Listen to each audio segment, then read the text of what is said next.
The ambulance lights painted the snow-covered street in flashes of red and blue.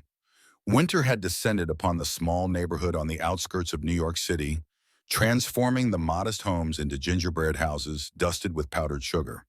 But there was no sweetness in the scene unfolding at the small blue house at the end of the lane. 8-year-old Sophie stood in the doorway, her small frame silhouetted against the harsh lights. Her blonde hair hung in a messy ponytail, her blue eyes wide with terror as she watched the paramedics lift her grandmother onto a stretcher. The woman's face was ashen, her breathing labored. The oxygen mask looked enormous against her weathered features. "Is Grandma going to be okay?" Sophie's voice trembled, barely audible above the commotion. The female paramedic paused, her eyes softening as she looked at the child. "We're taking her to the hospital where the doctors can help her." "Are you all alone, sweetheart?" Sophie nodded, clutching a worn teddy bear against her chest. "I called 911 like Grandma taught me. I dropped the phone 3 times. The paramedic glanced around the modest living room, a small couch with a folded blanket and pillow, clearly where the elderly woman slept. A handmade drawing of a Christmas tree taped to the wall, adorned with crayon ornaments in place of a real tree. A table with 2 chairs, one significantly smaller than the other. "Is there someone we can call for you, another family member?" Sophie shook her head, her chin raised slightly. "It's just me and Grandma Eleanor. But I'm not scared. I'm 8. As they wheeled Eleanor toward the ambulance, Sophie ran alongside, her small hand finding her grandmother's. She leaned down, her voice a fierce whisper. "I promise I won't let you go like Mom and Dad did. I promise, Grandma." The paramedic looked away, blinking rapidly. 40 miles away, in the gleaming heart of Manhattan, William Harrison's voice cut through the tension in the boardroom like a scalpel. Precise, controlled, final. "Gentlemen, the Harrison Tower project isn't just about adding another skyscraper to the New York skyline. It's about legacy." William's steel-gray eyes swept across the table of executives.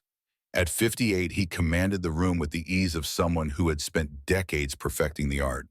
His tailored suit sat on his frame like armor, his silver hair precisely cut to convey authority without suggesting age.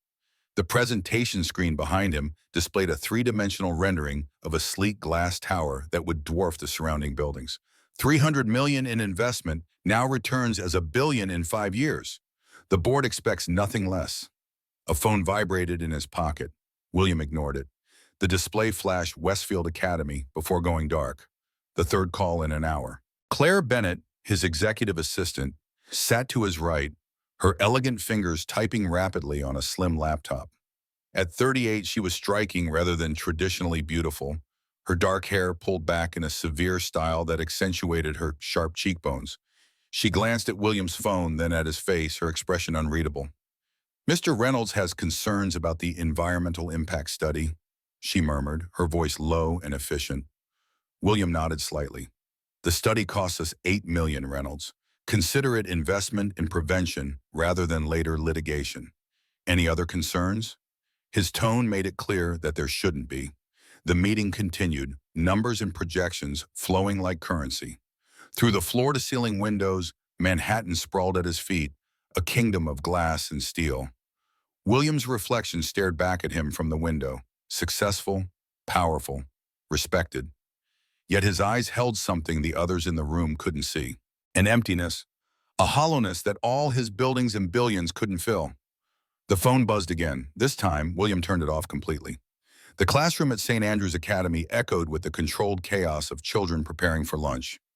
Among the sea of designer backpacks and monogrammed lunchboxes, Olivia Harrison sat quietly, her movements precise and economical as she packed away her notebooks.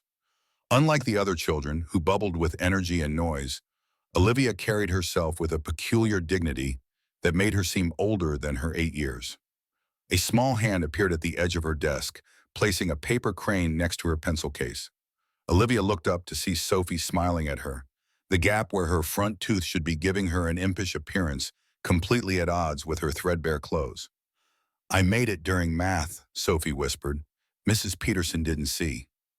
Olivia's serious expression melted into a genuine smile. She carefully picked up the crane as if it were made of glass instead of notebook paper.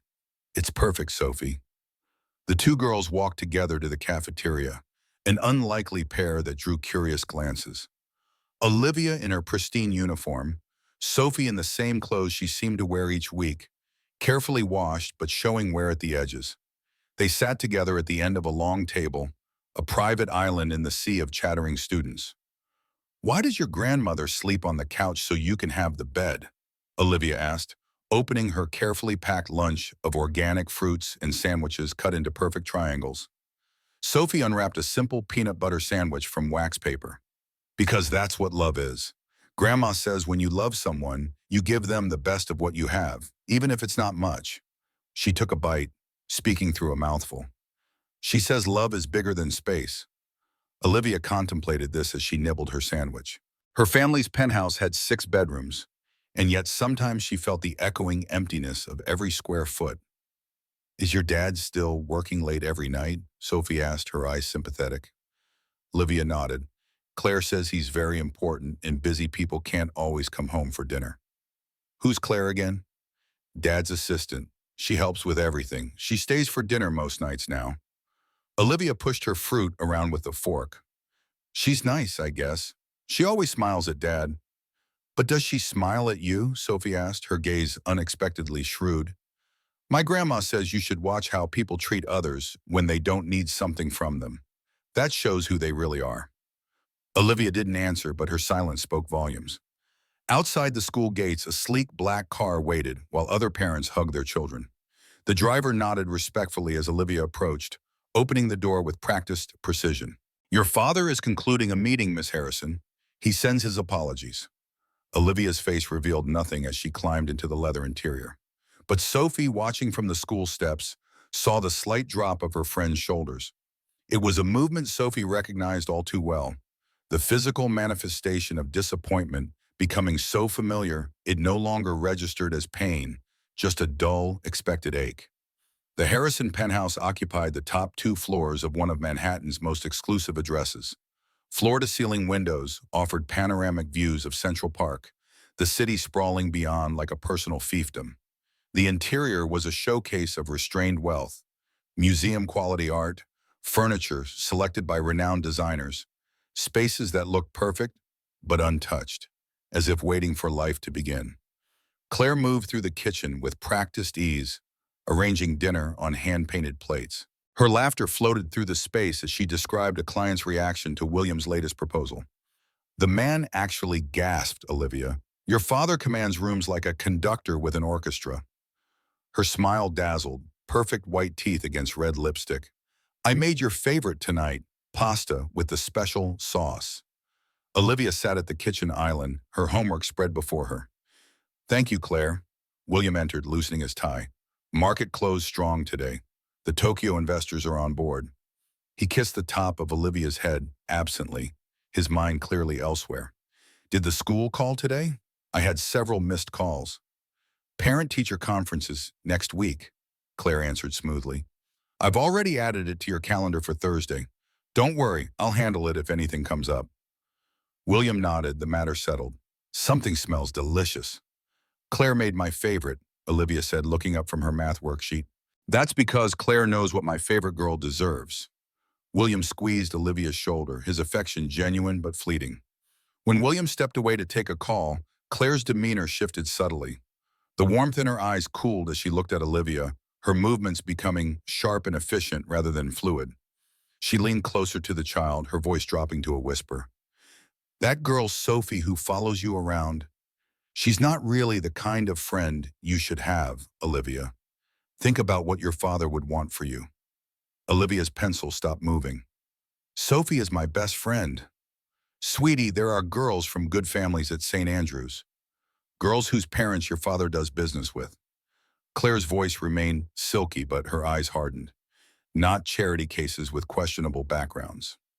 Olivia opened her mouth to respond when William returned. Immediately, Claire's face transformed, warmth and charm returning like a light switch flipped. "Who's ready for dinner? I was just telling Olivia how proud we are of her math scores." Later that night, after Olivia had gone to bed, Claire moved silently through William's home office. Her fingers traced the spines of leather-bound books, lingered on framed photographs, and finally came to rest on his desk. With practiced ease, She tried the top drawer. Locked. Her eyes narrowed slightly before she moved to the filing cabinet, testing each drawer methodically. A floorboard creaked in the hallway. Claire straightened immediately, arranging herself in front of the bookshelf as if selecting reading material. Olivia appeared in the doorway, her stuffed rabbit clutched against her nightgown. "I can't sleep," the little girl said, her voice small. Claire's smile didn't reach her eyes. "Your father's on an important call. I'll tuck you in again."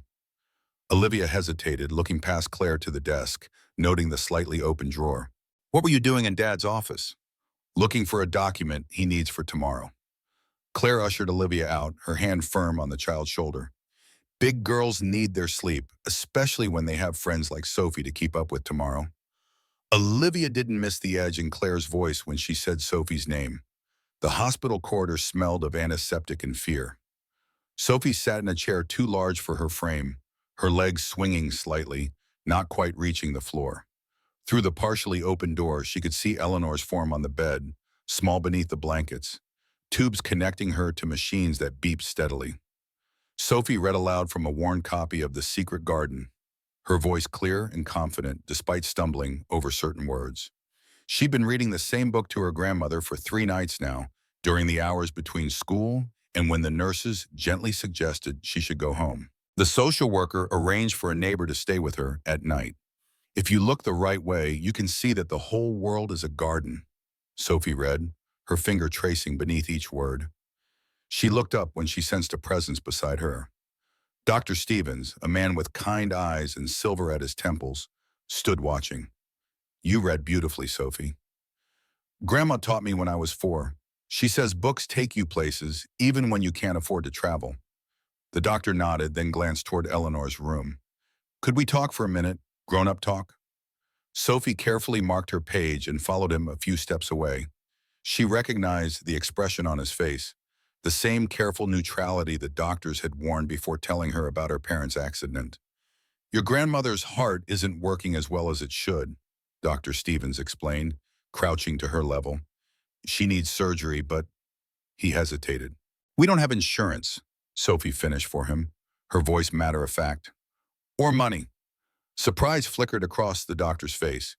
"You know about insurance?" "Grandma and I talk about everything. She says knowledge is free, so we should get as much as we can." Sophie's small hands twisted together. "How much does the surgery cost?" "That's not something you need to worry about, Sophie."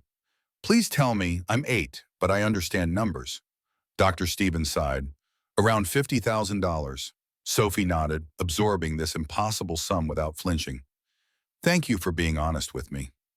When she returned to Eleanor's bedside, her grandmother's eyes were open, watching her with love and concern.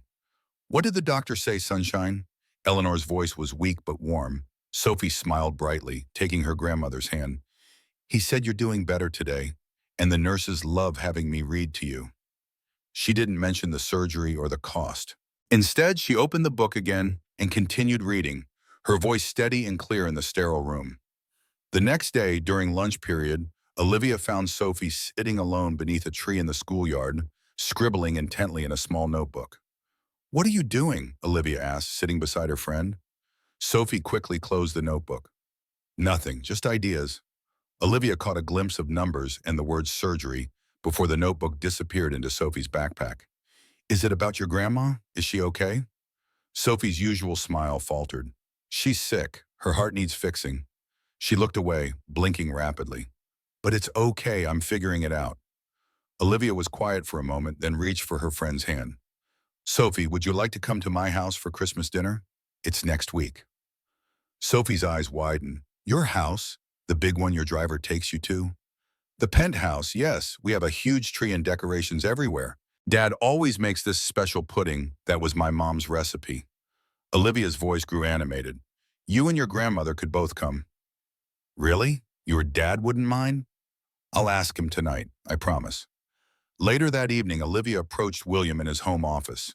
He was reviewing documents, his reading glasses perched on his nose, making him look more like the father she remembered from years ago. "Dad, can I ask you something?" William looked up, blinking as if returning from a distant place. "Of course, sweetheart. What is it?" Olivia stood tall, her hands clasped behind her back like a small businesswoman preparing for a presentation. I'd like to invite my friend Sophie and her grandmother to Christmas dinner. William set down his pen, giving his daughter his full attention, a rare gift that didn't go unnoticed. Sophie, I don't believe you've mentioned her before. She's my best friend at school. She sits next to me in class and makes me laugh. Olivia hesitated. But Dad, there's something you should know. They're, they don't have much money. William's eyebrows rose slightly. I see, and why does that matter? Olivia shifted her weight. Claire says I should be friends with the girls whose parents you do business with. But Sophie is different. She's kind and smart, and she never complains even though, her voice faltered. Even though what, Olivia? Even though they live in a tiny house with only 3 rooms, her grandmother sleeps on the couch so Sophie can have the bed. Olivia's words tumbled out faster. They don't have a Christmas tree or ornaments. Sophie told me she's never gotten a present. Not a single one, Dad. William's expression shifted, something flickering behind his eyes. Recognition, perhaps, or a distant memory. She's never had a Christmas like ours, Olivia finished softly. William studied his daughter, seeing something he hadn't noticed before. A depth of empathy, a genuine concern for another that went beyond the superficial social connections he'd been teaching her to cultivate. In that moment, Olivia reminded him so much of her mother that it physically hurt. Does it bother you that they're poor? He asked carefully. Olivia's brow furrowed in confusion. Why would it? She's my friend. How could I not care? The simplicity of her response struck William like a physical blow. He glanced around his opulent office, the original paintings, the rare books, the furniture worth more than some people's homes. All the trappings of success he'd surrounded himself with, believing they formed a legacy worth passing on. Dad, are you angry? Olivia's voice pulled him back. No. William shook his head, removed his glasses. No, I'm not angry. I'm proud of you, Olivia. The words felt foreign on his tongue, too rarely spoken. Of course your friend can come. Both of them. Olivia's face lit up with a smile so bright it transformed her. She threw her arms around his neck, a spontaneous gesture that caught him off guard. Thank you, Dad, thank you. William laughed, catching his daughter in a proper hug. For a brief moment, the weight of Harrison developments, the board meetings, the investment portfolios, all of it receded, replaced by the simple joy of his daughter's happiness. Neither noticed Claire standing in the doorway, her knuckles white against the dark wood of the doorframe, her eyes cold as she watched the scene unfold. The following afternoon, William found himself in an unfamiliar part of the city, his luxury car conspicuous on the modest street. Olivia sat beside him in the back seat, practically bouncing with excitement as she directed the driver. It's the blue house, Dad, the one with the wreath on the door. William studied the small home. Weathered blue paint, a neatly kept but tiny yard, windows with simple curtains. It was smaller than the guest house on his Hamptons property. Remember, he said gently to Olivia, we're just coming to meet Sophie and her grandmother and extend the dinner invitation personally. No comments about the house, okay? Olivia nodded solemnly. I know, Dad. It's not about what things look like, it's about who lives inside. William blinked, surprised once again by his daughter's wisdom. They approached the door, and William noticed the wreath was handmade from pine cones and ribbon. Before they could knock, the door swung open, revealing Sophie's beaming face. You came! You really came! She turned and called over her shoulder. Grandma, they're here! Sophie ushered them inside with the pride of a queen welcoming visitors to her castle. William had to duck slightly to enter the low doorway. The interior was small but immaculately clean. What the home lacked in size and modern amenities, it made up for in warmth. Photos lined the walls. Sophie as a baby, a younger couple William assumed were her parents, an elderly woman at various ages. The furniture was worn but carefully maintained. Books filled every available shelf, and the air smelled of cinnamon and apples. A far cry from the sterile perfection of the Harrison penthouse. An elderly woman emerged from what appeared to be the kitchen, wiping her hands on an apron. Despite her obvious fatigue and the paleness that spoke of recent illness, Eleanor Martin carried herself with dignity. Her silver hair was neatly pinned back, her clothes simple but clean. She couldn't have been more than 65, but hardship had weathered her features. Mr. Harrison, what an unexpected honor. Please forgive the modest surroundings. Her voice was warm, cultured despite her circumstances. The honor is mine, Mrs. Martin. Olivia has told me so much about Sophie. Please call me Eleanor. She gestured to their small sitting area. Would you care for some tea? I just made a fresh pot. As they settled into the living room, William dwarfing the small armchair, Sophie disappeared briefly, returning with a piece of paper clutched carefully in her hands. She approached William with a solemn expression. I made something for you.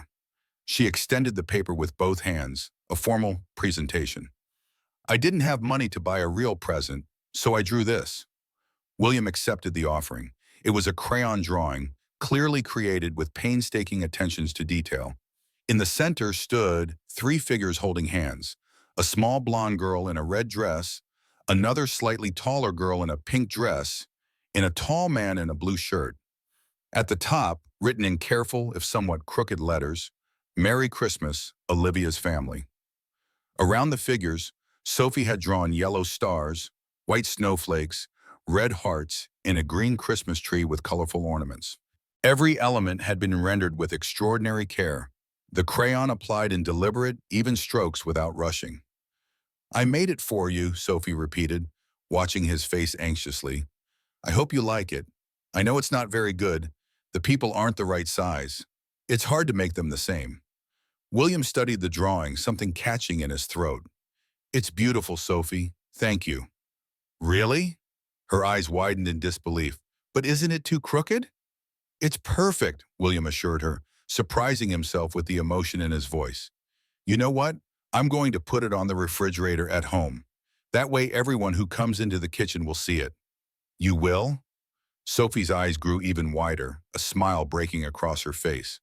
William nodded, running his thumb over the small signature in the corner. Sophie, 8 years old.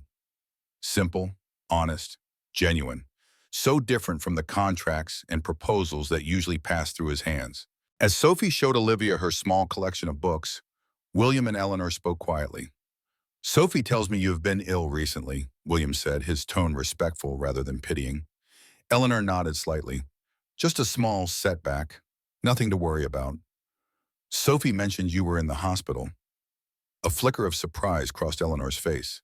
She told you that? She's usually so careful not to worry others. She didn't complain, William clarified. Quite the opposite. She spoke of how brave you are. Eleanor's eyes drifted to her granddaughter, love and concern mingling in her gaze. That child, always thinking of others before herself. She sighed softly. Mr. Harrison. William, please. William. She tested the name, a strange expression crossing her face. Your name sounds familiar. I knew a family named Harrison long ago. William leaned forward slightly. Oh, where was that? I worked as a nanny for a wealthy family in Westchester County, near the lake. This would have been almost 30 years ago now. Eleanor's eyes grew distant with memory. They had a little boy named Richard, though everyone called him Richie. Something stirred in William's mind, a distant echo, a half-forgotten memory trying to surface. The boy would have been about 5 or 6 when I started, Eleanor continued, her voice taking on a nostalgic quality. Such a sweet child, but so lonely. His parents worked constantly, traveled frequently. That poor boy spent most days alone in that enormous house. William's heart began to beat faster, the ground seeming to shift beneath him. I was the one who really cared for him, Eleanor said, lost in her memories. Bathed him, brushed his hair, made his meals, took him to school.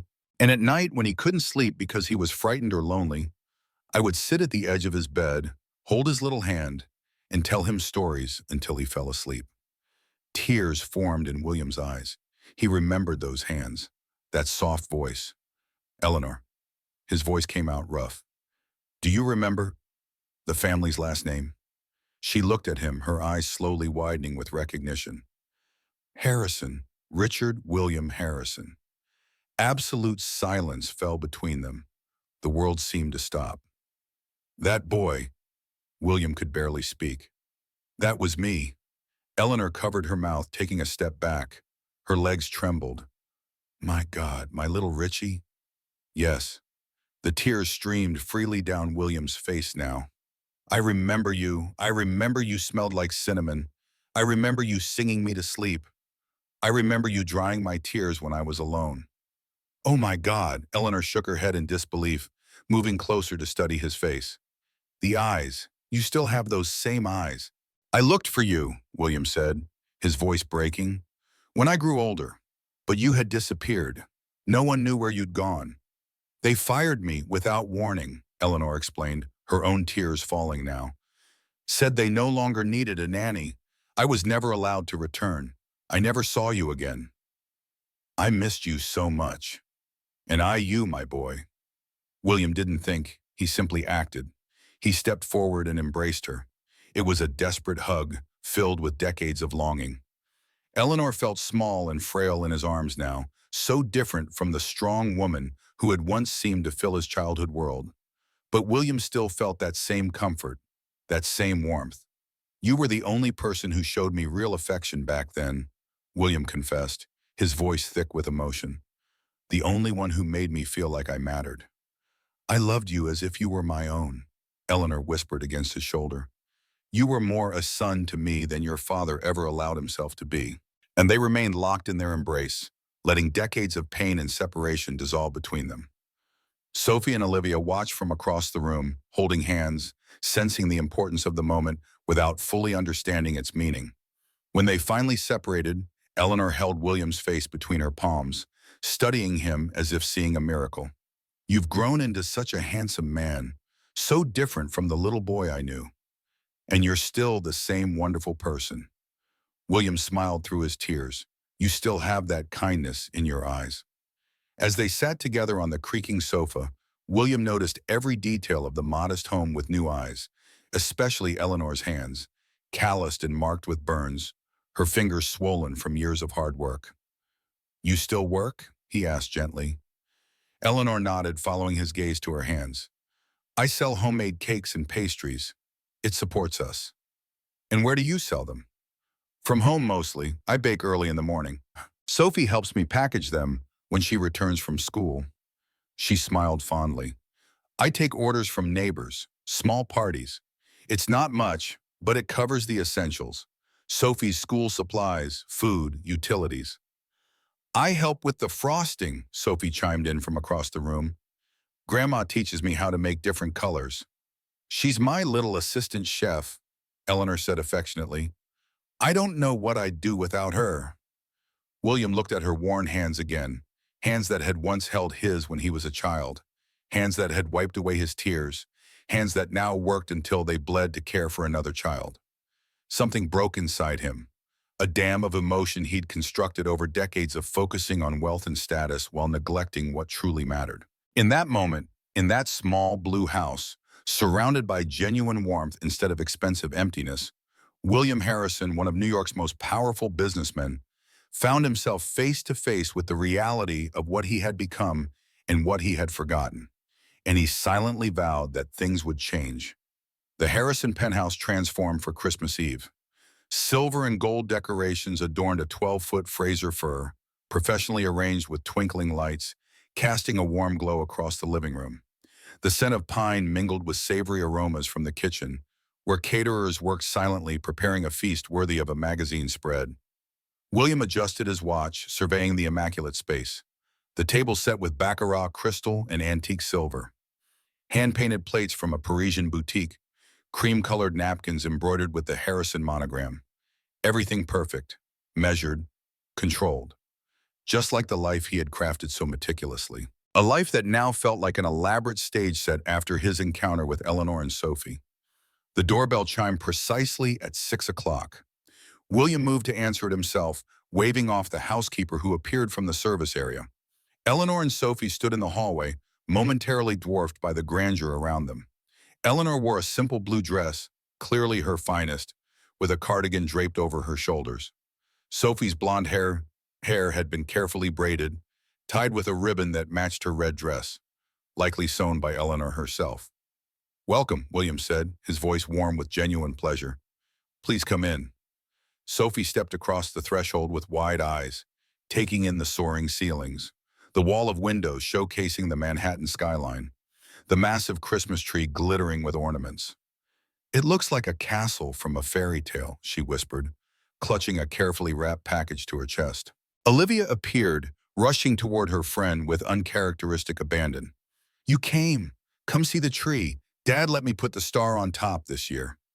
As the girls disappeared into the living room, Eleanor handed William a small tin. Gingerbread cookies. Sophie helped decorate them. William accepted the humble offering as if it were priceless. Thank you. It's been years since I've had homemade cookies. A shadow crossed Eleanor's face. Richard, William, there's something you should know. I didn't tell Sophie about our connection, about who you were to me. Why not? Eleanor hesitated. She's had so much disappointment in her life. I didn't want to build up a story about the boy I once cared for who grew up to be a powerful man. It seemed cruel to dangle such a connection, only to have it disappear after tonight. The implication stung William, that he would disappear from their lives after this one evening, that such behavior would be expected of him. Things will be different this time, he promised quietly. I won't vanish again. Eleanor studied his face, years of hard experience making her cautious. Before she could respond, Claire appeared from the kitchen, a vision in an emerald dress that complemented her dark hair. You must be Eleanor. I'm Claire Bennett, William's executive assistant. Her smile displayed perfect teeth, her hand extended gracefully. And chief organizer of Christmas festivities, it seems. Eleanor shook the offered hand. Thank you for including us in your celebration. William insisted. He's been quite mysterious about you both. Claire linked her arm through William's possessively. The girls are getting along beautifully. Olivia's never had a friend over before. William gently extracted himself from Claire's grip. Eleanor was just telling me about her gingerbread cookies. Sophie helped make them. Claire's smile remained fixed, but something flashed behind her eyes. How charming! Though we have a pâtissier's selection for dessert. She turned to Eleanor. I hope the car service was comfortable. This neighborhood is quite a distance from... She paused delicately. Where did you say you lived? We didn't, Eleanor replied simply. William interjected. Claire, would you check on dinner? I'd like to show Eleanor around. Claire's smile tightened almost imperceptibly before she nodded and retreated to the kitchen, her movements graceful but tense. In the living room, Sophie stood before the Christmas tree, mesmerized by its splendor. She reached out a tentative finger to touch a crystal snowflake ornament, then quickly withdrew her hand. You can touch it, Olivia encouraged. Dad says Christmas trees are for enjoying, not just looking at. Sophie gently brushed the ornament, watching it spin and cast rainbow prisms across her face. It's the most beautiful thing I've ever seen. A shadow fell across the girls. Claire stood watching, champagne flute in hand. Careful with those ornaments, Sophie. Some of them are quite valuable. Sophie immediately stepped back from the tree, her expression falling. Claire continued, her voice honey-sweet but eyes calculating. That's a lovely drawing you brought. Did you make it yourself? Sophie nodded, holding out the package she'd been clutching. For Mr. Harrison's refrigerator, he said he would put my last drawing there. Claire accepted the package, examining it with exaggerated interest. How creative, though I'm not sure it matches the kitchen decor. She set it aside on a console table, effectively dismissing it. Dinner will be ready shortly. Olivia, perhaps you could show Sophie where to wash her hands. When the girls had gone, Claire retrieved her phone, scrolling quickly through messages. She opened a text to someone identified only as M in her contacts. They're here, the old woman and the girl. We'll update after dinner. She deleted the message as soon as it's sent. Dinner progressed with surface pleasantries masking undercurrents of tension. Sophie sat wide-eyed before the abundance of food, carefully watching Olivia to mirror which utensils to use. Eleanor maintained quiet dignity despite Claire's occasional comments that emphasized the difference in their circumstances. William tells me you bake cakes for a living, Eleanor, Claire remarked, swirling wine in her glass. How fascinating. I'm always amazed by people who manage on such creative incomes. Grandma's cakes are the best in our neighborhood, Sophie declared proudly. The bakery on 5th Street even tried to copy her lemon cake, but everyone says it's not as good. Eleanor smiled at her granddaughter's defense. It's honest work. It's kept a roof over our heads. And what a charming little roof it must be, Claire murmured, just loud enough to be heard. William cleared his throat. Eleanor was telling me earlier about her previous work as a nanny for some very prominent families in Westchester County. Claire's interest visibly sharpened. Oh, anyone I might know? Eleanor met Claire's gaze steadily. I'm sure you wouldn't know them. It was many years ago. Grandma tells the best bedtime stories, Sophie interjected. She makes them up herself. She says the best stories are in our heads, not in books. William watched the interaction carefully, seeing Claire's calculated assessment of their guests. He recalled Thomas's warning about Claire. She looks at you like an asset to be acquired. For the first time, he began to see the truth in his brother's words. After dinner, William excused himself briefly, returning with two identically wrapped packages, each with a small card attached.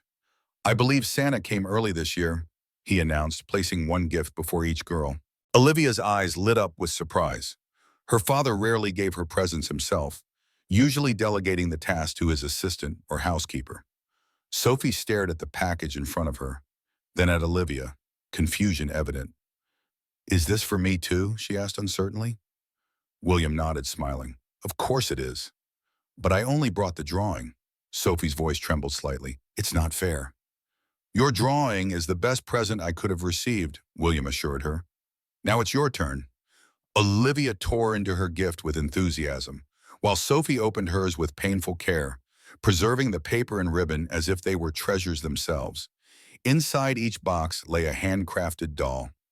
Not mass-produced toys, but artisanal creations with delicately embroidered clothes, soft wool hair, and painted eyes with remarkable detail. Each doll wore a dress with a name embroidered in golden thread. Olivia, the girl read from her doll's dress. Dad, it has my name. And she looks just like me, blonde hair and everything. Sophie sat frozen, holding her doll with reverence. Her fingers traced the name embroidered on the white lace dress. Maya. Her voice caught. It has my name. My actual name. William leaned forward. I had them specially made for you both, each one with your name and your features. They're one of a kind. Sophie clutched the doll to her chest as if it were alive. The tears she'd been fighting spilled over. Silent but unstoppable. No one's ever... She struggled to speak. No one's ever given me a present just for me, with my real name on it. Olivia put down her own doll and wrapped her arms around her friend. Now you have one, and she's yours forever, Sophie. Really forever. Forever and a day, Sophie whispered, simultaneously crying and laughing as she cradled the doll like the most precious treasure in the world. Eleanor watched the scene unfold, her own eyes glistening.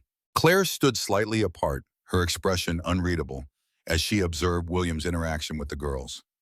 Something calculated passed behind her eyes before she excused herself to take a call. In the hallway, Claire's voice was low and urgent. He's completely taken with them. The old woman was his nanny years ago. Can you believe it? Some kind of lost connection. She listened for a moment. No, I don't think it's romantic. It's worse. It's emotional. He's actually putting the child's drawing on his refrigerator like some suburban dad. She glanced back toward the dining room, lowering her voice further. I need you to dig deeper. Find everything you can on the grandmother and the girl. There has to be something we can use. The evening continued with William showing Eleanor around the penthouse while the girls played with their new dolls in Olivia's room. They paused in his study, where family photographs chronicled Olivia's growth from infant to present day. She looks like her mother, Eleanor observed, studying a wedding photograph of William with a beautiful blonde woman. Sarah, William nodded. She died when Olivia was 6. Aneurysm. No warning. I'm so sorry. After she was gone, I threw myself into work, building the company, expanding our holdings. William's voice grew distant. I thought I was securing Olivia's future, but I was really just avoiding the present, avoiding her grief and mine. Eleanor's hand found his arm, a brief, comforting touch. Grief takes different paths for different people. I've missed so much of her life. William moved to his desk, unlocking a drawer to retrieve a leather portfolio. But seeing her with Sophie, it's like watching her come alive again. Eleanor smiled. Children need other children. It's as essential as air and water. William hesitated, then opened the portfolio. Eleanor, there's something I want to discuss with you. Before he could continue, laughter echoed from upstairs, the pure, unrestrained sound of children at play. Both adults paused, listening to the rare and precious music. She hasn't laughed like that since her mother died, William said quietly. Eleanor's expression softened. Sophie hasn't either. Not since the accident. Silence stretched between them, filled with unspoken questions. The accident, William finally said. Sophie's parents? Eleanor nodded, her face lined with old pain. My daughter and her husband, 5 years ago, black ice on the highway. Sophie was 3. I'm so sorry. The world is full of children who've lost too much too young. Eleanor's gaze returned to the photographs. All we can do is try to fill the emptiness with love. William closed the portfolio. Eleanor, when I said things would be different this time, I meant it. I want to help you. Both of you. Eleanor's expression grew guarded. We're managing. Are you? William challenged gently. You were just in the hospital. Sophie mentioned doctors and tests. Eleanor stiffened. She shouldn't have troubled you with that. It wasn't trouble, it was concern. William took a breath. I have resources, connections with the best medical facilities in the city. Whatever you need, Richard. Eleanor's use of his childhood name stopped him. You're a good man with a generous heart. Always were, even as a boy. But I didn't come here seeking charity. It's not charity, it's... William struggled to articulate the debt he felt, the connection that had been severed all those years ago. It's making things right. Eleanor studied him, decades of hard-won wisdom in her gaze. Some things can't be fixed with money, Richard, no matter how much you have. Before William could respond, Clare appeared in the doorway. There you are. The girls are asking for hot chocolate, and I thought we might all have dessert together in the living room. Her smile was perfect, professional, revealing nothing of her earlier phone conversation. As they followed Clare down the hallway, Eleanor whispered to William, Your assistant doesn't approve of us being here. William frowned. Clare works for me, not the other way around. Just be careful, Eleanor cautioned. Some people see connections as threats to their position. Clare led them to the living room where the girls had brought their dolls to join the gathering. As Eleanor settled onto the sofa, Clare approached with a cup of hot chocolate. Eleanor, William mentioned you were recently in the hospital. I hope it wasn't serious. Claire's tone conveyed perfect concern.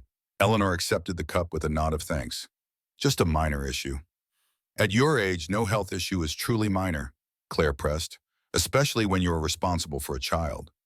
Sophie looked up from her doll, her eyes finding her grandmother's.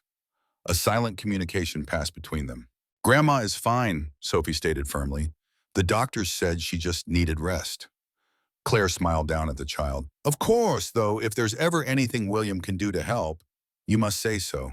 He's very generous with causes that touch his heart. The emphasis on causes was subtle but unmistakable. Eleanor's shoulders stiffened slightly. More cookies? William interjected, deliberately changing the subject. Sophie, your grandmother tells me you helped decorate these. They're remarkable. The conversation shifted to lighter topics, but the undercurrent remained. Clare watching Eleanor and Sophie with calculated interest. Eleanor's careful dignity. William increasingly aware of the dynamics unfolding in his home. Later, as William prepared to drive Eleanor and Sophie home personally, over Clare's objections about leaving his own Christmas gathering, he found Sophie in the kitchen, carefully placing her doll in a small bag she had brought.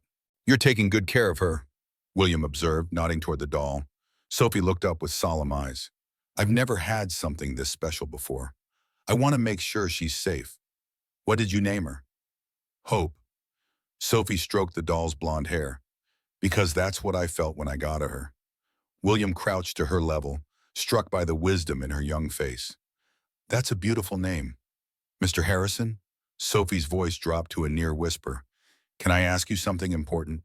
Of course. Are you going to help my grandma? The directness of her question caught him off guard. Because she needs surgery for her heart, but we don't have enough money, and she won't tell me how bad it really is. William felt his chest tighten. How do you know about the surgery? I listened when the doctor thought I couldn't hear. Sophie's small hands twisted together. Grandma always tells me not to worry, but I see her take medicine when she thinks I'm not looking. And sometimes she can't breathe good at night. The child's awareness of her grandmother's condition, her precocious understanding of adult concerns, struck William deeply. This was not the carefree existence a child should have. Sophie, he said gently, I promise you that I'll do everything I can to help your grandmother. The little girl studied his face, assessing his sincerity with surprising perception. Do you promise for real? Because sometimes grown-ups promise things but don't really mean it. I promise for real. William held her gaze steadily. Your grandmother took care of me when I was young. Now it's my turn to take care of her. Sophie nodded, apparently satisfied. Good, because she's all I have, and I'm all she has. She returned to carefully wrapping her doll. And I'm too little to get a job yet. William smiled despite the ache in his chest. You don't need to worry about getting a job. That's what adults are supposed to do. That's what I tell Grandma, Sophie replied matter-of-factly. But she works even when she's tired because she loves me. From the doorway, Eleanor watched the exchange, her expression a complex mixture of love, pride, and concern. William looked up, realizing she had heard every word. She's very perceptive, he said quietly. Eleanor nodded. Too much so, sometimes. Children shouldn't have to understand adult problems. No, William agreed, they shouldn't. The drive to Eleanor and Sophie's home was quiet, snow beginning to fall in gentle flakes that transformed the city into a holiday postcard. Sophie fell asleep in the back seat, exhausted from the excitement, her head resting against Olivia's shoulder. The two girls had insisted on riding together, their new dolls clutched in their arms.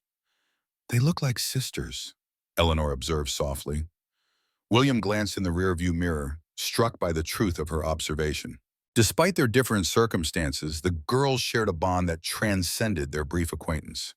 As they neared Eleanor's neighborhood, a sleek black Mercedes approached from the opposite direction, slowing as it passed them. William frowned, noticing the driver's obvious interest in their vehicle. Do you know that car? He asked. Eleanor shook her head. No one in our neighborhood drives anything like that. William's unease grew as he parked in front of the small blue house. I'll help you get Sophie inside. He carried the sleeping child while Eleanor unlocked the door. The house felt cold. The heating clearly kept minimal to save on bills.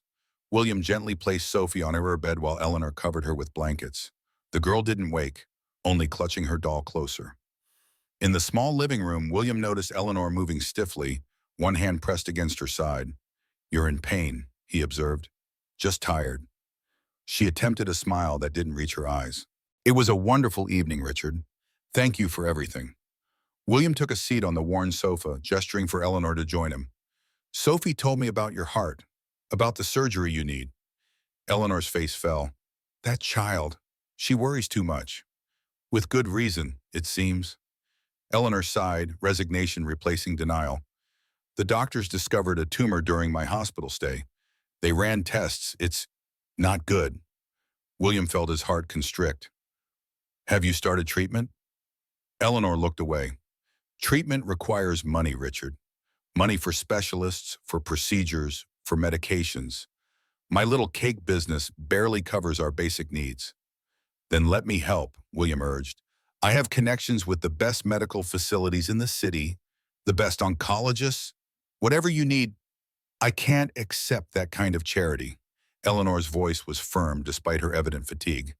It's not charity, William insisted, frustration edging his tone. Why is it so difficult for you to accept help? Eleanor was quiet for a long moment.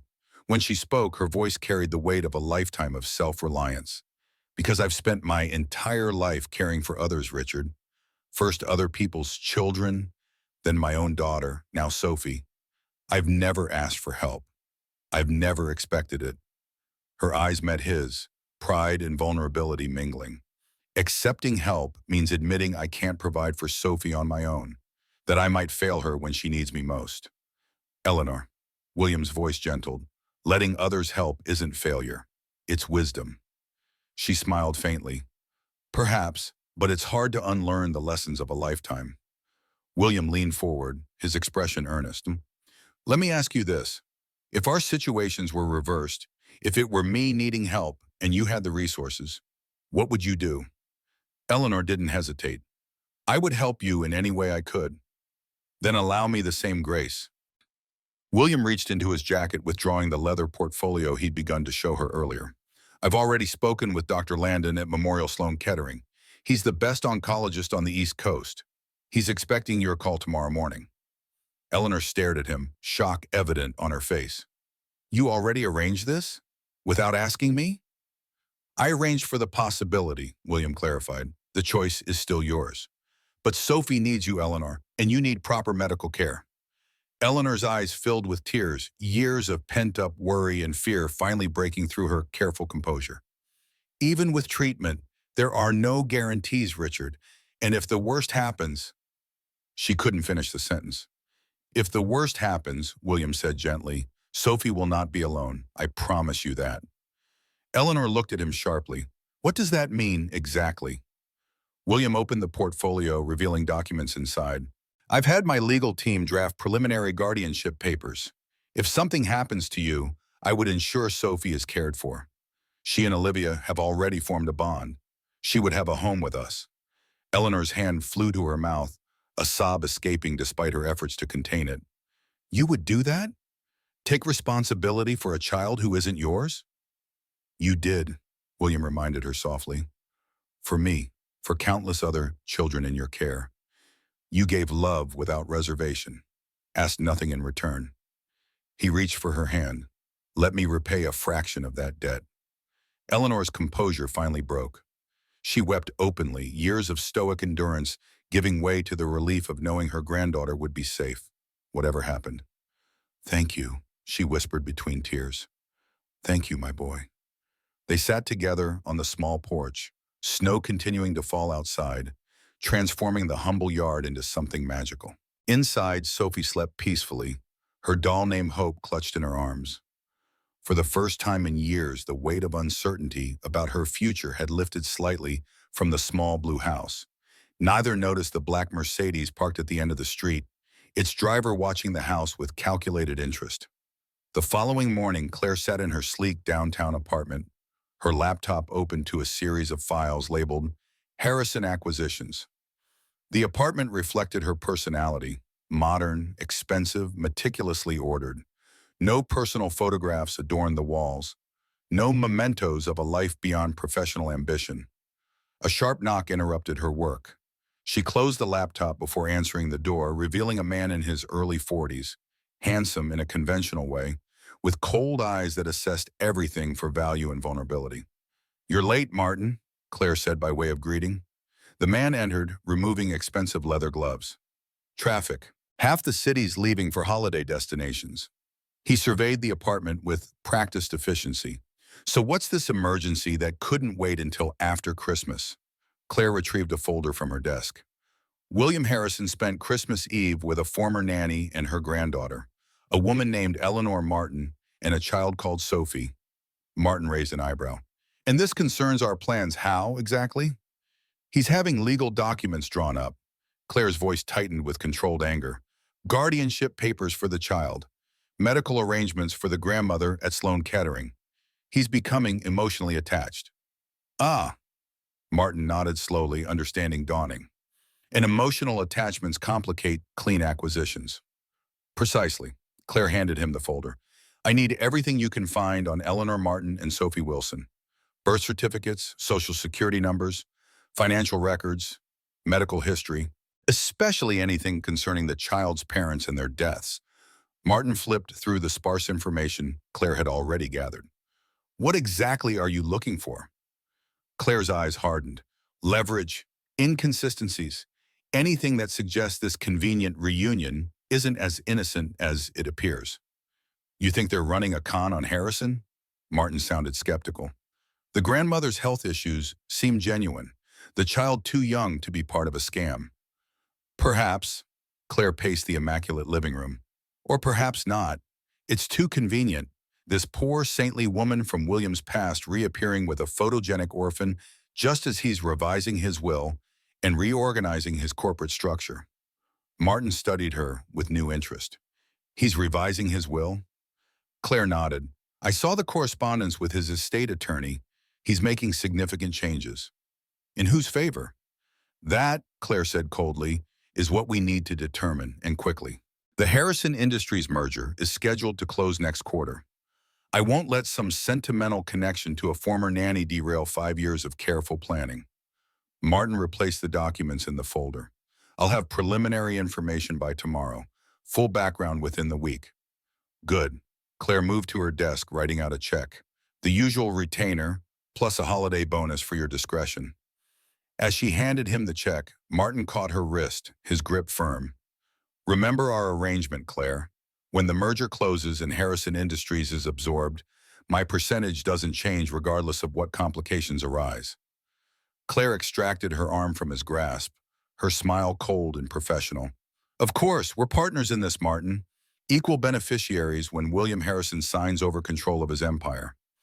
After Martin departed, Claire returned to her laptop, opening a different folder containing surveillance photos of William at various business events. Her expression as she studied the images wasn't that of an assistant or even a lover, but of a hunter assessing prey. Her phone chimed with an incoming message from an unlisted number. Checked hospital records. E. Martin diagnosed with stage 3 cardiac angiosarcoma.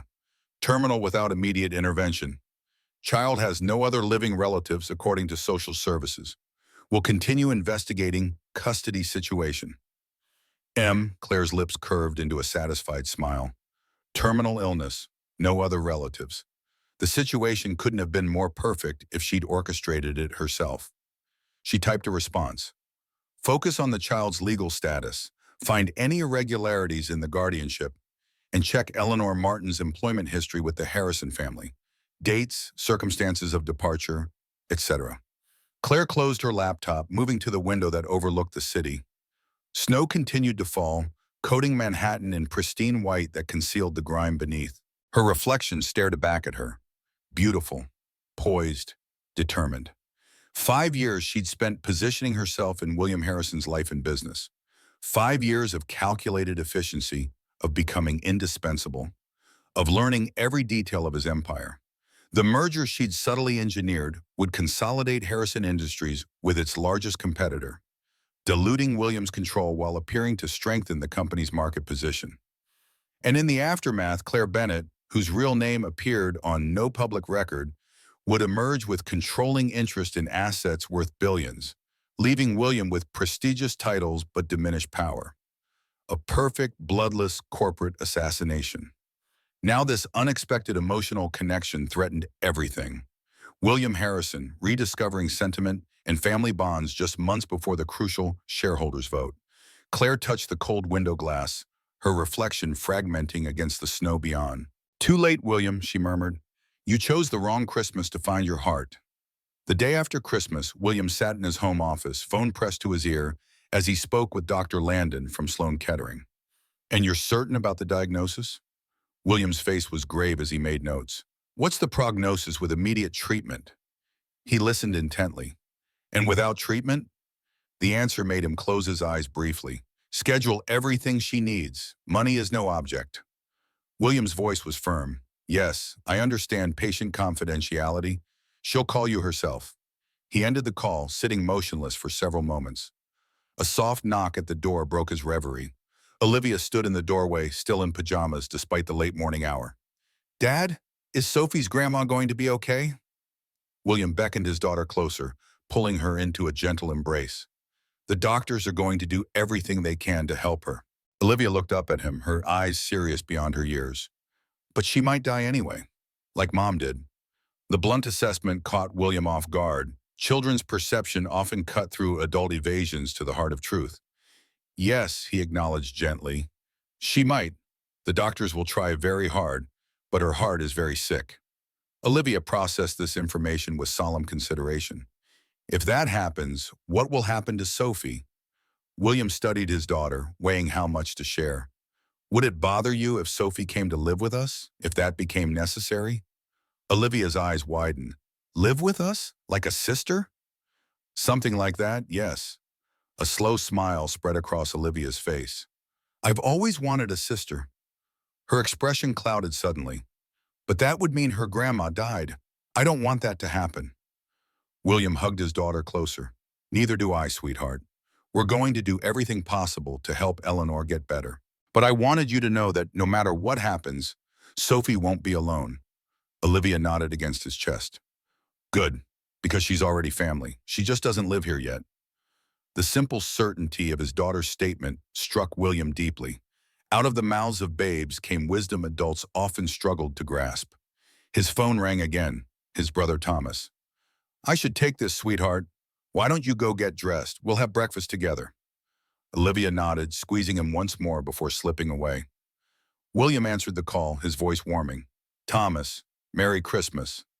Merry Christmas, big brother. Thomas's voice carried its usual sardonic edge. How was your holiday gathering? Claire mentioned you had some special guests. William's brow furrowed. Andre, you spoke with Claire? She called this morning, seemed quite concerned about these new friends of yours, a former employee and her granddaughter. William's unease deepened. Eleanor was my nanny when I was a child. She and her granddaughter are good people in difficult circumstances. I'm sure they are. Thomas's tone remained neutral. Claire seemed particularly worried about your attachment to them. Mentioned you're arranging medical care, possibly considering guardianship for the child. William stood, moving to the window. Why exactly is Claire discussing my personal affairs with you, Thomas? A pause. That's a good question, isn't it? One might almost think she was checking to see if I shared her concerns. And do you? I think, Thomas said carefully, that Claire has always had a very specific view of your life and her role in it. Any deviation from that vision would naturally concern her. William considered his brother's careful phrasing. You've never particularly liked Claire, have you? I've always thought she was extraordinarily competent. Thomas chose his words with precision. But there's something about the way she looks at you, William. Not like a woman looks at a man she cares for. More like how a chess player looks at a valuable piece on the board. The assessment echoed Eleanor's warning about people who see connections as threats.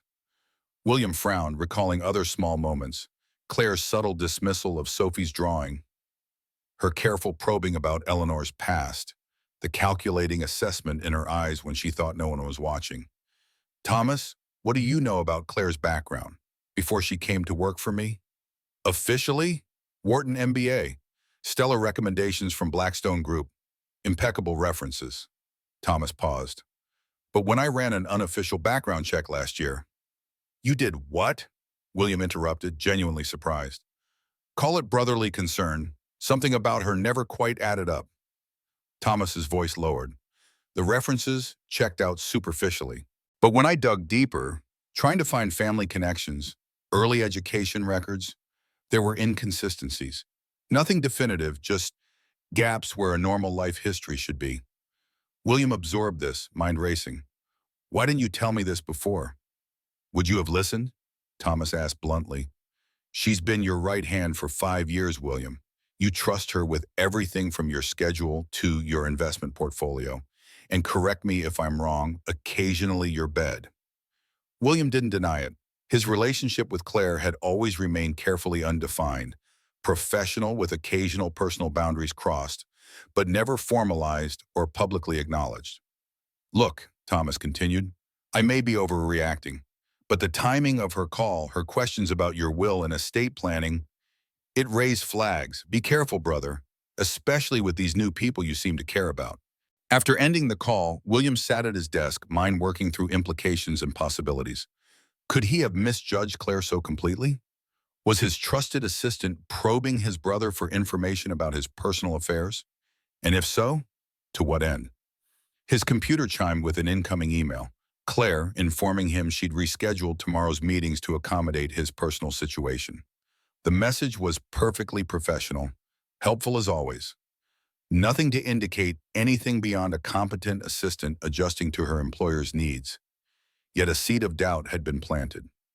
William opened his desk drawer, retrieving the guardianship documents his lawyer had prepared.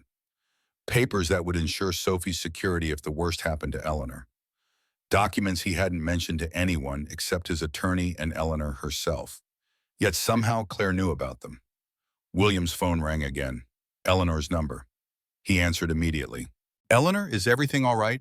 Her voice came through, tense despite her effort to sound calm. Richard, I'm sorry to bother you, but there's a man asking questions about us in the neighborhood. A private investigator showing Sophie's photograph to the neighbors. Do you know anything about this? William felt cold certainty settle in his stomach. What does he look like? Eleanor described a man in his 40s, well-dressed, driving a black Mercedes, the same car William had noticed the previous night. Lock your doors, Eleanor. Don't speak to him or anyone else asking questions. I'm sending my security team to you now, and I'll be there myself within the hour. After ending the call, William sat motionless, pieces falling into place. Claire's unusual interest in his new connection, her call to Thomas about his will, a private investigator suddenly appearing in Eleanor's neighborhood. He pressed the intercom on his desk. Janet, please have the car brought around immediately. And contact head of security. I need a team at this address right away. As he prepared to leave, William paused at Olivia's room. His daughter sat on her bed, both dolls, hers and Sophie's Hope, positioned before her for an imaginary tea party. Sweetheart, I need to go check on Sophie and her grandmother. Something's come up. Olivia looked up, immediately sensing his tension. Is something wrong? Is Sophie okay? She's fine, William assured her, but I need to make sure they stay that way. Claire will be here if you need anything while I'm gone. Olivia's face clouded. Can I come with you instead? The unusual request stopped William short. Olivia had never before expressed reluctance to stay with Claire. Why don't you want to stay with Claire, sweetheart? Olivia looked down, fidgeting with the doll's dress. She doesn't like Sophie. When you weren't looking during dinner, she told me not to get too attached because those people wouldn't be in our lives for long. The innocent revelation confirmed William's growing suspicions. I see. In that case, why don't you get your coat? We'll go to see Sophie together. As they descended to the lobby, William spotted Claire entering the building, shopping bags in hand. She looked up, surprise registering at seeing them dressed to go out. William, is everything all right? Her concerns seemed genuine, her expression perfectly calibrated to convey care without intrusion. Just fine, William replied, his tone deliberately casual. Olivia and I are heading out for a while, personal errand.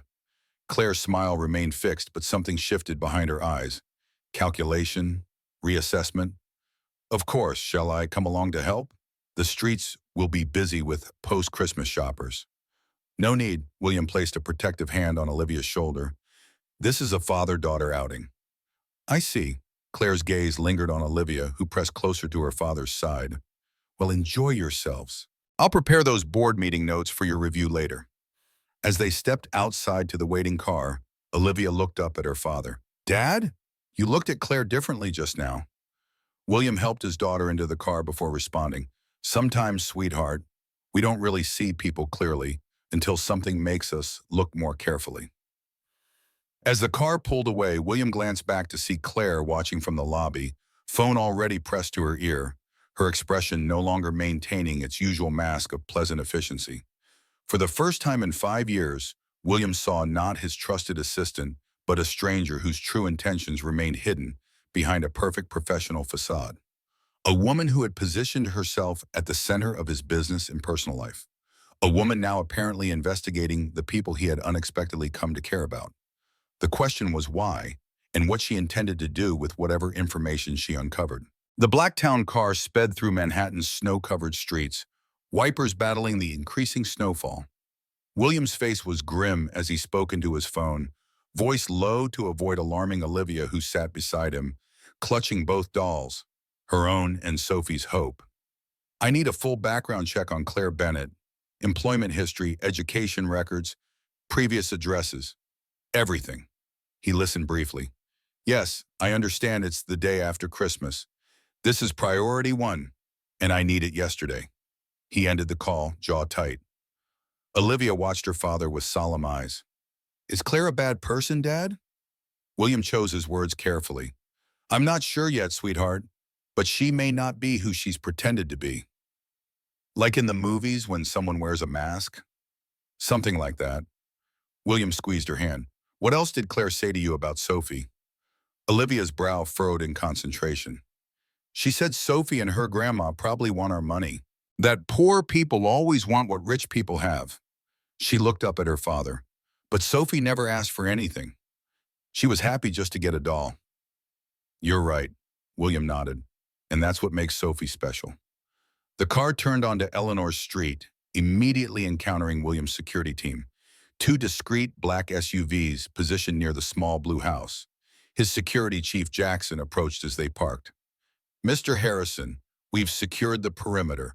No sign of the investigator Mrs. Martin described, but neighbors confirm he was here asking questions about an hour ago." "And Mrs. Martin and Sophie?" "Inside safe. We've stationed men at both entrances." William nodded his approval. "I want a security detail on them 24/7 until further notice. And run the plates on any black Mercedes seen in the area." Inside the small house, Sophie flew into Olivia's arms as if they'd been separated for months instead of hours. Eleanor sat at the kitchen table, her face pale but composed. "I'm sorry to cause such alarm," she said as William entered. "Perhaps I overreacted." "You didn't." William's tone was firm. "Someone asking questions, showing Sophie's photograph? That's concerning under any circumstances." Sophie looked up from her reunion with Olivia. "The man had pictures of me at school. Mrs. Peterson from next door said he told her he was checking on the welfare of the child." Her small face clouded with worry. "Did I do something wrong?" "Absolutely not," William assured her, crouching to her level. "Sometimes adults have complicated reasons for what they do. But my job right now is making sure you and your grandmother are safe." Eleanor's hands trembled slightly as she poured tea. "Who would investigate us, Richard? We're nobody." "Not anymore," William said quietly. "Now you're connected to me." He accepted the cup she offered. "And that makes you targets for people who might want to manipulate that connection." "Claire," Olivia said suddenly, making the adults turn. "It's Claire, isn't it, Dad?" William hesitated, then nodded. "I believe so, yes." Eleanor looked between them, confusion evident. "Your assistant. Why would she investigate us?" "I'm not entirely sure yet." William's voice hardened. "But I intend to find out." Claire Bennett paced her apartment, phone pressed to her ear. "What do you mean they have got security? Harrison has his corporate security team at a rundown house in Queens?" She listened, face tightening. "How did he know you were there? You said you were discreet." She moved to her laptop, fingers flying across the keyboard as Martin's voice continued in her ear. "This complicates things, Claire. If Harrison is suspicious enough to deploy security, he may already be investigating you." "He's not," Claire snapped, more hopeful than certain. "He trusts me implicitly. 5 years of perfect service buys a lot of goodwill." 5 years you've spent working toward controlling Harrison Industries," Martin reminded her. 5 years of careful positioning, building his dependence on you, learning every detail of his operation, all potentially compromised, because you couldn't handle an old woman and a child stealing his attention. Claire's perfectly manicured nails tapped a staccato rhythm on the desk. "You're overreacting. William still needs me. The merger documentation, the board presentations, the shareholder relations, it all goes through me." Her eyes narrowed. "But we need to accelerate our timeline. The merger vote isn't for another 3 months. The board can be convinced to move faster," Claire interrupted, "especially if William appears distracted, emotionally compromised by personal matters. And how exactly do you plan to manage that?" Claire's gaze fell on a folder labeled Sophie Wilson, custody status. A slow smile spread across her face. "By giving William exactly what he wants, a chance to play the hero for his former nanny and her precious granddaughter." After ending the call, Claire opened her laptop to a secured email account under a name that appeared nowhere on her official records. She composed a message to an unlisted address. "Timeline accelerated. Proceed with contingency plan for both targets. Confirm receipt." She pressed send, then opened her calendar where William's schedule was meticulously organized for the coming weeks. With cold efficiency, she began rearranging appointments, creating conflicts, introducing small errors that would only become apparent at critical moments. Her phone chimed with a response to her email. "Confirmed, standing by for execution order." Claire closed her laptop with a decisive click. Whatever William Harrison thought he knew, whatever suspicions he harbored, he was already too late. The pieces had been in motion for years. She moved to her closet, selecting an outfit for tomorrow with careful consideration. Conservative but feminine, professional but approachable. The armor she would wear to face William's suspicion. In the back of the closet, behind the designer clothes that crafted her Claire Bennett persona, stood a locked safe. Inside lay multiple passports with different names but the same face, offshore account numbers, and a loaded handgun. Claire closed the closet door without opening the safe. Not yet, but soon. The next morning, Eleanor sat in Dr. Landon's office at Sloan Kettering, William beside her as the oncologist explained her diagnosis and treatment options. Cardiac angiosarcoma, a rare and aggressive cancer of the heart. Stage 3 with progression into the surrounding tissue. Without immediate intervention, Dr. Landon explained gently, life expectancy is measured in months, not years. He gestured to the scan displayed on his monitor. The tumor is located here in the right atrium, which is why you've been experiencing fatigue, shortness of breath, and chest discomfort. Eleanor nodded, her composure remarkable despite the grave prognosis. And with treatment? We'd begin with aggressive chemotherapy to shrink the tumor, followed by surgery if the response is favorable. There are no guarantees. This type of cancer is notoriously difficult to treat, but we've had promising results with new protocols. Dr. Landon leaned forward. With optimal response, we could be talking years rather than months. William watched Eleanor absorb this information, her face reflecting not fear for herself but concern for what this meant for Sophie. How quickly can we start? William asked. We can begin chemotherapy as early as next week. I've already scheduled the necessary preliminary tests. Dr. Landon turned to Eleanor. Mrs. Martin, I want to be clear. This will be difficult. The side effects can be severe. You'll need support. She'll have it, William stated firmly. Whatever is required, home health care, transportation, child care for Sophie, consider it arranged. Outside the doctor's office, Eleanor finally allowed her composure to crack. She leaned against the wall, one hand pressed to her mouth to stifle a sob. Eleanor. William's voice was gentle as he guided her to a nearby bench. Talk to me. It's really happening, she whispered. All these months of ignoring symptoms, telling myself it was just stress. She looked up at him, eyes wet with tears. I've been so foolish, Richard. So stubborn. You've been surviving, he corrected, doing what was necessary to care for Sophie. And now I might leave her alone anyway. The anguish in her voice was palpable. She's already lost so much. Her parents, her home, her sense of security. How can I put her through losing me, too? William took her hands in his. Listen to me. Sophie is not going to be alone. Not now, not ever. I've already spoken with my attorneys about temporary guardianship while you're undergoing treatment. Eleanor looked at him sharply. Temporary? Because you're going to fight this, William said firmly, and you're going to win. But meanwhile, Sophie needs stability, and you need to focus on healing. Eleanor's resistance was visible, the lifetime habit of independence battling against the reality of her situation. Finally, she nodded. All right, for Sophie's sake. For both of you, William corrected gently. Now let's discuss practical matters. My security team will remain in place. I'm having a nurse arrange for home care. And Sophie stays with me as much as possible, Eleanor interrupted, a flash of her usual determination returning. I won't be separated from her unless absolutely necessary. William nodded, respecting her conviction. Of course. But there will be times during treatments, when you're recovering, that she'll need somewhere safe and comfortable to stay. Olivia would love to have her. Eleanor's expression softened at the mention of Olivia. They've become quite attached, haven't they? Like sisters already. They have. William smiled. Yesterday, Olivia informed me that Sophie is already family. She just doesn't live with us yet. Eleanor laughed softly, then grew serious again. Richard, there's something else we need to discuss.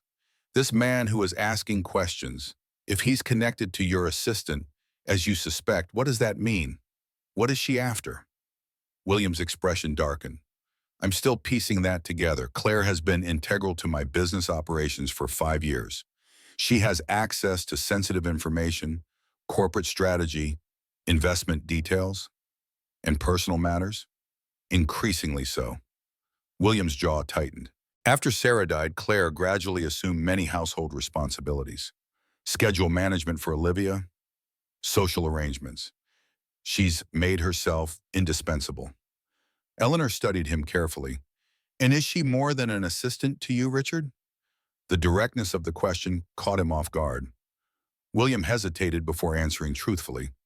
There have been moments, nothing defined or formalized, professional boundaries occasionally crossed. Eleanor nodded without judgment. So she has both professional and personal investment in your life.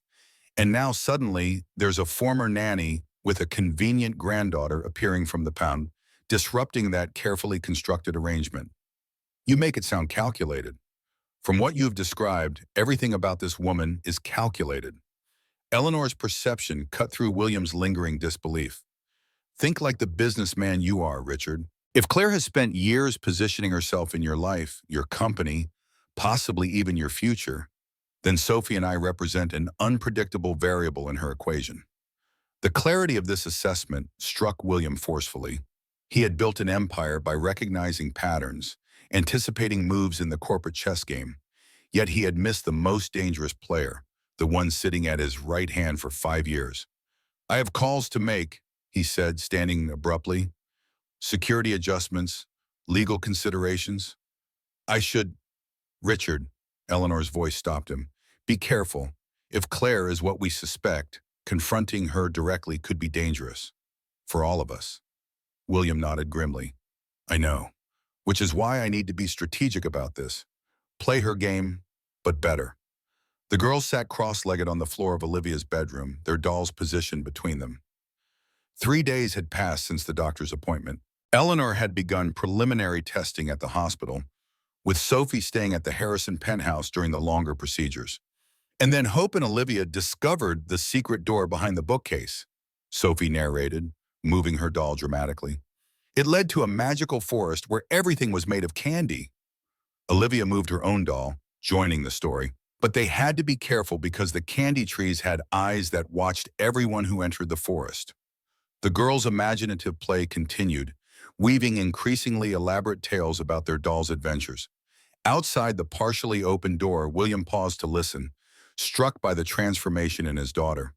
Olivia had always been reserved, serious beyond her years, especially after her mother's death. Now, with Sophie, she laughed freely, her imagination unleashed. His phone vibrated with an incoming text. His security chief. Preliminary background complete on CB, multiple inconsistencies found. Real name, Catherine Blackwood. Previous associations with Meridian Capital Group. Harrison Industries competitor. William's blood ran cold. Meridian Capital, the very firm that had proposed the merger that would dilute his controlling interest in Harrison Industries. The merger Claire had subtly championed for months. A second message followed. Martin Reeves identified as PI in Queens neighborhood. Known associate of Blackwood. Criminal record includes corporate espionage, fraud charges, dismissed. The pieces aligned with sickening clarity. Not just corporate espionage, but a years-long infiltration. Claire, or Catherine, had positioned herself at the center of his business and personal life, all while working toward an outcome that would benefit his competitors and herself. William typed a response. Maintain surveillance, no confrontation. Gather evidence for legal action. As he pocketed his phone, William noticed the girls watching him, their play interrupted. Is everything okay, Dad? Olivia asked, perceptive as always. Just fine, sweetheart. He forced a smile. What amazing adventure are your dolls having today? Sophie held up her doll excitedly. Hope found a magic wishing well in the candy forest. If you throw in a special coin, you get one wish that always comes true. And what would Hope wish for? William asked, genuinely curious about Sophie's answer. The little girl's expression grew solemn. For Grandma to get better, and for us to always be together, me and Olivia and Grandma and you. She looked down at her doll, suddenly shy. That's 2 wishes, though. The well might not let you have 2. I think for wishes that important, William said gently. The well might make an exception. Sophie beamed at him, then returned to her play. William watched for another moment before continuing down the hallway, his resolve hardening. These children, their happiness, their security now depended on him outmaneuvering Claire in whatever scheme she had orchestrated. In his office, William began making calls, first to his legal team, then to the board chairman. Without revealing his suspicions about Claire, he laid groundwork for protecting Harrison Industries from any potential disruption or attempted corporate raid. He was reviewing security footage from his building when his phone rang. Eleanor's number. "Richard?" Her voice was tight with alarm. "There was someone in my house." William sat up straight. "Are you all right? Where are you now?" "I'm fine. I was at the hospital for tests. Your security team was escorting me home when we found the door unlocked. Nothing obvious is missing, but—" She hesitated. "Richard, whoever it was went through Sophie's things. Her drawers are disturbed, her school backpack emptied. Don't touch anything else. I'm sending additional security and will be there myself shortly." William ended the call, immediately dialing his security chief. "Jackson, breach at Eleanor's house, send forensics team, and double the detail on both residences." As William prepared to leave, his office door opened. Claire stood in the doorway, poised and professional as always. "William, the Meridian representatives have requested a meeting tomorrow morning. They're suggesting accelerating the merger timeline." She approached his desk, tablet in hand. "I've taken the liberty of rearranging your schedule to accommodate them." William maintained a neutral expression, despite the confirmation of his suspicions. "Thank you, Claire. Though in the future, please consult me before rescheduling." If she noticed his unusual formality, she didn't show it. "Of course, I was only trying to be efficient." She gestured to the tablet. "The revised merger documents require your preliminary review. There are some amendments to the shareholder agreement. Leave them with me. I'll look them over tonight." Claire hesitated, something calculating flickering behind her eyes. "You seem distracted lately, William. Is everything all right with Eleanor and her granddaughter?" "Everything's fine. Eleanor's treatment is proceeding well." "I'm so glad." Claire's concern appeared genuine, a masterful performance. "I know how important they've become to you. To Olivia, too." She took a step closer. "You've seemed so much happier these past days.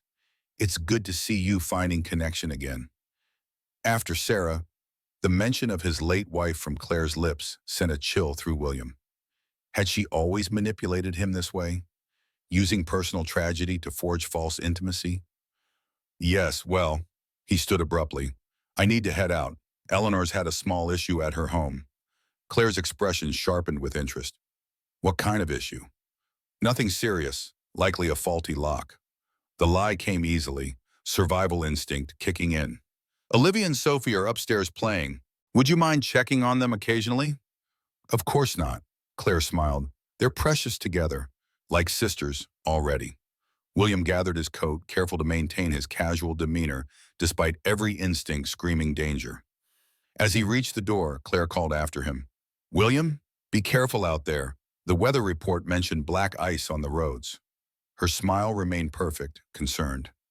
"The same conditions that took Sophie's parents, as I recall. So tragic when accidents happen to good people." William froze, the veiled threat unmistakable. Claire knew he was investigating her, and she was letting him know that Eleanor and Sophie remained vulnerable despite his security measures. "I'll drive carefully," he managed, voice steady despite the fury and fear coursing through him. "Thank you for your concern." Eleanor's small living room was crowded with security personnel when William arrived. The house had been thoroughly searched, forensic technicians dusting for fingerprints on drawers and doorknobs. "Nothing appears to be stolen," Jackson reported, "but someone definitely conducted a search, focused primarily on the child's belongings." Eleanor sat at the kitchen table, hands wrapped around a cup of tea.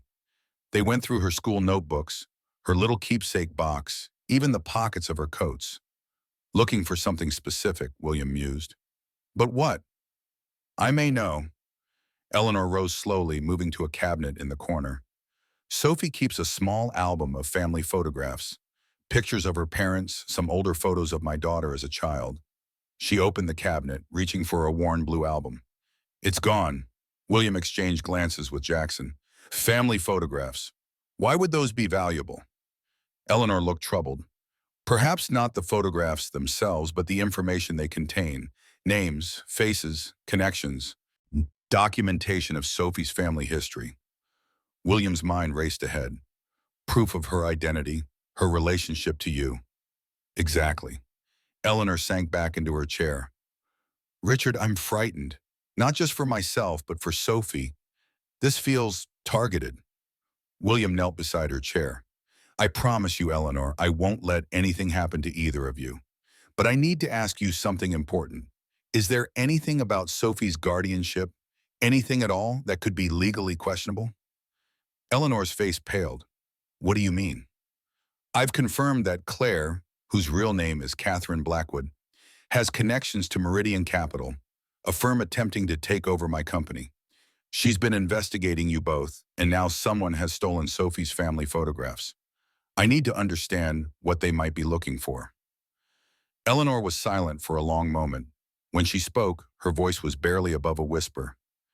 The official adoption was never completed. After my daughter and son-in-law died, I took Sophie immediately.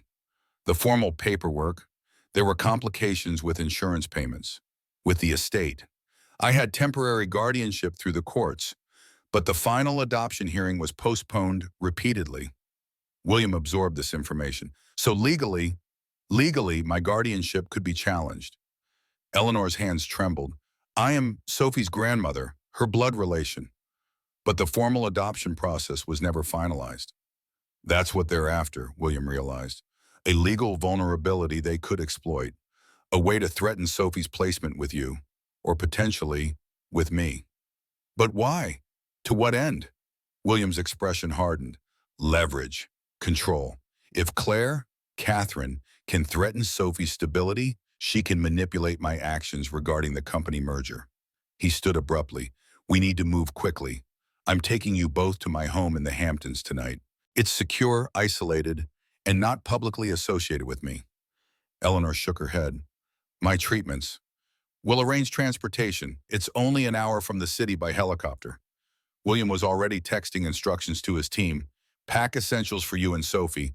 Anything you need beyond that can be purchased. As security personnel moved to assist Eleanor, William stepped onto the small porch, dialing his attorney. James, I need emergency guardianship papers filed immediately for both Eleanor Martin and Sophie Wilson. He listened briefly. Yes, I understand the legal complexities. File for temporary custody pending formal review. Use my relationship with Eleanor as the basis. Former caregiver. Established emotional bond. Another pause. And James, this needs to happen tonight. Whatever judges you need to wake up, whatever favors you need to call in, this is about a child's safety. After ending the call, William stared out at the darkening street where security vehicles formed a protective perimeter around the small blue house. In the distance, he could see the Manhattan skyline glittering against the winter night. His empire, the business he had built from his father's struggling company into a global powerhouse. All of it now secondary to protecting an elderly woman and a child who had unexpectedly become the center of his world. His phone buzzed with an incoming message, a photograph of Olivia and Sophie playing in his penthouse, clearly taken moments ago. The text came from Claire's number. The girls are having such fun, enjoying their dolls, completely carefree. Children are so precious, aren't they? So vulnerable. I do hope Eleanor is feeling better. Such a shame when grandparents can't properly care for their grandchildren. Social services take such matters very seriously. The threat was unmistakable. William's hand tightened around his phone as he typed a response. I'll be home within the hour. Have the girls ready for bed by then. Claire's reply came immediately. Of course. Sweet dreams for all. William pocketed his phone, cold determination replacing his earlier fear. Claire had made a critical miscalculation. In threatening the children, she had transformed a business adversary into something far more dangerous. A father protecting his family. He returned inside where Eleanor was finishing her packing, assisted by a female security officer. Change of plans, William announced. We're not going to the Hamptons yet. First, we're going back to the penthouse. Eleanor looked up, alarmed. But you just said. Claire is with the girls right now. We can't leave them alone with her. Understanding dawned in Eleanor's eyes. She's threatened them, hasn't she? William nodded grimly. Not directly, but the message was clear. He helped Eleanor with her coat. I need to confront her, Eleanor. End this now on my terms before she can act on whatever she's planning. It's dangerous. Having her near the children is more dangerous. William's voice was iron. I built my company by knowing when to negotiate and when to fight. This is no longer a negotiation. As they prepared to leave, William paused, noticing a small photograph that had fallen behind Sophie's bed during the intruder's search. He picked it up carefully, a faded image of Eleanor as a young woman, holding an infant who must have been Sophie's mother.